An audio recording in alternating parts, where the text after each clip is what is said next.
Армысың құрметті менің тыңдарманым. Қазақша контентті қолдап, аудио әңгімені соңына дейін тыңдаңыз. Ерді елмен араластыратынды, елден адастыратынды әйел. Мен ешқашан өмірден қиындық көріп, 30-ға шыққанда отбасымның тірегі болам деп ойламаған едім. Бауыржанға тұрмысқа шыққанда бар сенгенім де, көргенім де сол болатын. Менің ойымша, отбасында әйел өмірге бала әкеліп, шаңырақтың берекесін ұстап тұрса, еркек оның жоғын түгелдеп, кемшілік көрсетпеуі тиіс еді. Обалы не керек? Бауыржан пысық-ақ жігіт болатын. Үйленгеннен қол қусырып отырған жоқ. Ойдан болса да, қырдан болса да табыс тауып, менің аузымды аштырмады. Бірінен соң бірі өмірге 3 ұлы келген күйеуім, еркектен еркек туылады деп, жолдастарының ортасында кеуде қағатын. Маған да оның осы бір қылығы ғана іштен секем алдырып ұнамаушы еді.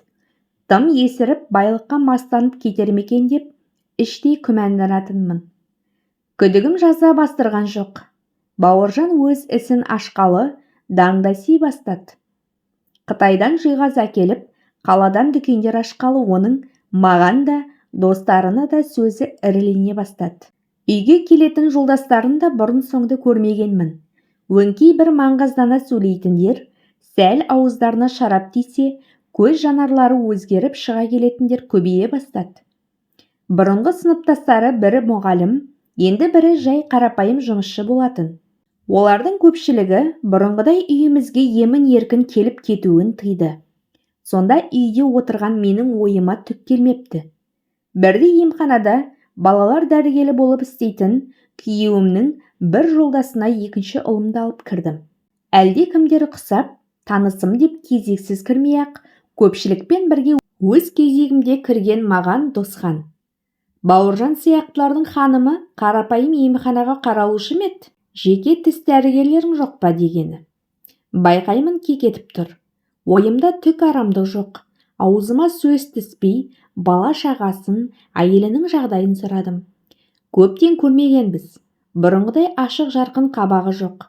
Балама да жүрдім бардым қарат. Амандық сұрасқанымда, қарапайым тіршілік кешіп жатырмыз ғой, Бауыржан сияқты деді де, сөз соңына тағы бір ой іле салып. Әйтеуір көңілінде бір түйткіл бар анық. Кезекте тұрғандар көп болған соң сөйлесе де алмадым. Үйге көңілім алай-дүлей болып оралдым. Бұрын үйдегі телефонға тыным жоқ болатын. Ана жолдасымыздың келіншегі де, мына танысымыздың әйелі де жаңалық айтып тамаққа шақырып маза бермеуші еді. Телефон тұтқасында отырып әңгіме айтқанның өзі қызық қой. Кейінгі кезде мұның бірі де қалмаған еді. Анда-санда төркінім Бауыржанның інісінің әйелі хабарласып тұратын. Үйге келе салысымен Досханның әйеліне телефон шалдым. «Иә, тыңдап тұрмын, айта бер», деп қатты сөйлеген Ләйлаға не дерімді де білмей қалдым. Артынша Досханға не болғанын, неге хабарласпай кеткенін сұрағанымда, оның да ішіне сыймай тұр екен, ақтарылып салды. «Сенің күйеуің бізбен араласқысы келмесе не істейміз? Сүйреп келмейміз ғой. Анау бір күні Бауыржан өздері соңғы бас қосқанда, сендер сияқты жалаң аяқ тобырмен жолдас болған мен ақмақпын деген екен. Соған басқалар да қатты ренжіпті. Реніші жуып шаюға да Досхан шақырған екен. Басымды болмайтын тірлікпен қатырмаңдаршы. Сендерсіз де араласатын адамдарым жетерлік, деген көрінеді. Содан бастап бұлар Бауыржанды сызып тастаған орталарынан. Біз не істейміз? Өзіміз араласып жатырмыз. Саған айтқанда не, күйеуіңнен бәрібір асып түсе алмайсың. Тегінде күйеуің тым астамшылық танытып барады. Құдай ақырын берсін, әйтеуір. Досханның келіншегі көп әңгіме айтты. Бір ауыз қарсы сөз айта алмадым. Қарап отырсам бәрі рас. Соңғы кезде жолдастарының да үйде ертіп келгенінің бәрі өңкей ақшалылар. Айтатындары ақша мен бизнес. Көңілі де көтерілуді білмейді. Аралағандары бильярд. Ұйқымнан оянғандай болдым. Өзім байқуатты жердің қызы болсам да, бала күнімнен жағдайды орталарда мұрнымды шүйіріп үйренбеген болатынмын.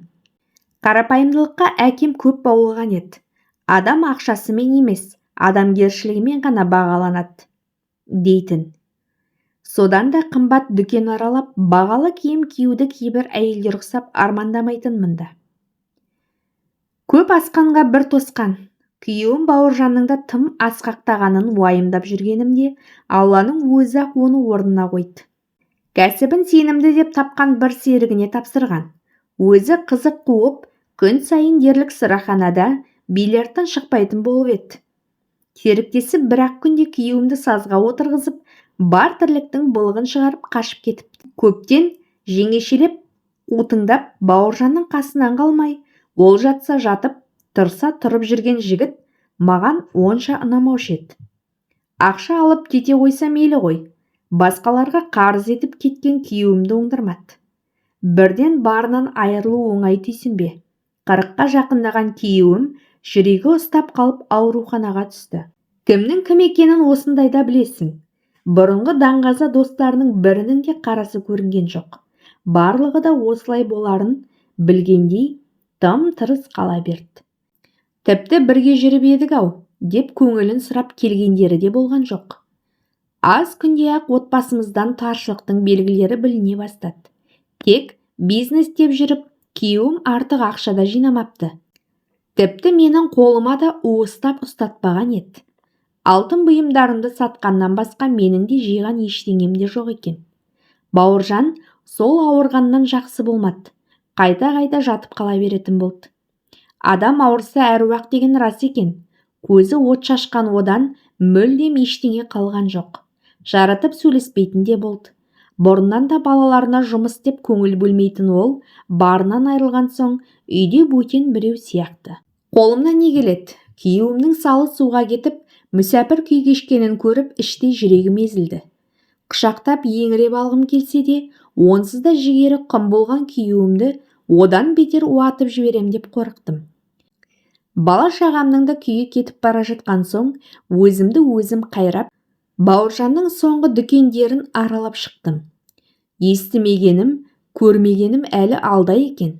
Ол дүкендерінің кейбірінің иесі Бауыржанның көңілдесі болып шықты. Жанымның қалай ауырғанын сөзбен айтып жеткізе алмаспын. Оны айтқанда не, онсыз да жазасын алды емес пе? 2 дүкенді ғана шашын өрттей түске бояған кексе әйелден тартып алғандай болдым. Қолымнан келмейді, мен момынмын деп ойлаппын өзімді. Үйдегі күйреп бара жатқан ерімді еске алғанда бойыма күш бітті. Әйтеуір құжаты түгел екен. Қимылдағанға береді ғой Құдайда. Бірін жалға бердім, біреуін сатып қарыздан құтылдық. Әйтеуір бастан тайып бара жатқан бағымызды қайтарғандай болдық. Бірақ бұл күйеуімнің еңсесін көтерген жоқ. Орнынан тұрмай жатып алды.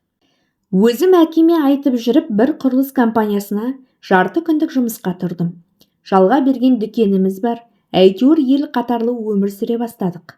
Бастысы, басымызда баспанамыз бар, өзіміз аманбыз. Тек Бауыржанның күннен күнге тозып бара жатқаны болмаса. Ақшалы ортада жүріп, бірден құлаған қатты тиді оған. Бірде жұмыстан келе жатып, жолда балаларымның бірін балабақшадан, үлкендерін мектептен алып қайтып келгенімде, Бауыржанның бүк түсіп жатқан жерінен түстім. Алдында өзіне қол жұмсап қойдым екен деп қорыққаным рас. Айналасында бұрынғы қоян қолтық араласқан достарының біраз суреттері шашылып жатыр. Қасында домаланған бөтелке. Сонда ғана оған жақын достарының қажет болып жатқандығын түсіндім. Көпшіл Жанет маған айта алмайтын, тек еркекпен бөлісер сыры болмаушы еді еркектердің. Орта жолда еңсесі түскен күйеуімді осы күйінде қалдырсам, менің оған кім болғаным? Күйеуін елмен араластыратын да әйел, туысына ардақты ететін де әйел. Әйел еркекке тек бала тауып беру үшін ғана емес, ең жақын досы, бәрін қабағынан түсініп, қиналғанда қол ұшын беретін жан дейтін анам. Сол сөз есіме түсті. Күйеуімді достарының ортасынан қайтып көру мен үшін де, оның болашағы тіпті балалар үшін де қажет еді. Өзімде достардың, көпшіліктің қызықты ортасын көрмегенім қашан. Басымызға іс түсіп, қайғымызбен жеке қалғалы ешкімге қонағасында бермеген екенбіз. Бәрін жиып қойып, бір кездері Бауыржанның ең жақын досы болған Досханға хабарласып мән-жайды айттым. Тек осындайда ғана керек ететін. Оны қалайша досым дей алам деп үнсіз қалды. Қанша қолқаласам да қатты өкпелеткен бе салқын қоштасты. Ең болмаса бір халін сұрауға жарамадыңдар ғой. Бір қателік жасапты да. Нағыз дос болсаңдар өздерінің саналы екендерін көрсетсеңдерші деп жылап қалдым. Күйеуінің ортадан шеттетілгені қатты тиеді екен әйелге де. Бірақ бір басқа әлемде өмір кешіп өгейсіп жүргендей болдым. Іштегі шерімнің бәрін ақтарып түнімен жылап шықтым. Амалсыз бәріне көндіруге тура келді. Қайтемін, пешенемізге жазылғаны да осы шығар. Бәрінен үміт үзгенімде ойламаған жерден жаңалық орын алды. Демалыс күні түскі астың қамымен жүргем. Есікті ұрмай-ақ ішке топырлап кірген күйеуімнің жолдастарын көріп қуанғаным-ай. Теледидар алдында күндегі әдетінше тапжылмай жатқан Бауыржан ештеңеге түсінген жоқ. Көзі бақырайған күйі диваннан тұра алмай отырып қалды. Не болды? Әйеліңе иек артып жатып алыпсың. Ұялсаң қайтеді деген Досқан алдымен барып күйеуімді иығынан сілкілеп алды. Бірінен соң бірі барып жағдай сұрап, құшақ айқастырған жолдастарының алдында төмендеп қалған күйеуімнің жүзін көргім келген жоқ. Нан әкелмек боп дүкенге жүгіріп шығып кеттім. Қайтып келсем Бауыржанның жүзіне қан жүгіргендей болғанын байқадым. Ұялғаны ма, шын қуанғаны ма, кім білсін. Бауыржан жолдастарымен табысқан соң тіршілікке оралды. Денсаулығы анда-санда сыр беріп қалатыны болмаса, бұрынғы пысықтығына салып іске қайта кірісті. Белден басқан қарызынан да құтылып, енді біздің жағдайымызды ойлайтын болды.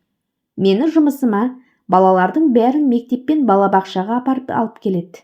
Не тапса да қолындағысын маған ұстатады. Бұрынғыдай көше кезіп, үй бетін көрмей кететін әдетіне баспады әйтеуір. Қателігін ұмытып, қайта дандасып кетеме дегенмін. Бұрын менімен ісі болмай, тіпті жағдайымды сұрамаушы еді. Мүмкін жұмысқа тұрған соң ба, қызғанатын әдет тауыпты.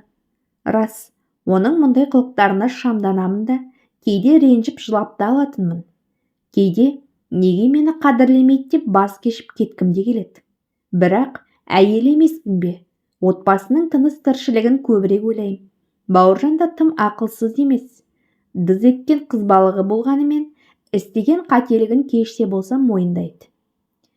Аз да болса өмірден түйгенімнен әйелдің ақылы еркекке ауадай қажет екендігін түсіндім. Мүмкін өзімді тым артық бағалап отырғанда боларым. Бірақ ерінің басына титтей қиындық түссе, оны бөлісудің орнына байбалам салып, көпіртіп жіберетін әйелдерді көргенде өзіме шүкіршілік етем. Құрметті менің тыңдарманым, осы әңгімем сіздерге ұнаса, лайк басып, комментарий қалдырып, каналыма тіркеліп кетуді ұмытпаңыздар. Алда түрлі бастан өткен оқиғаларды баяндайтын боламын.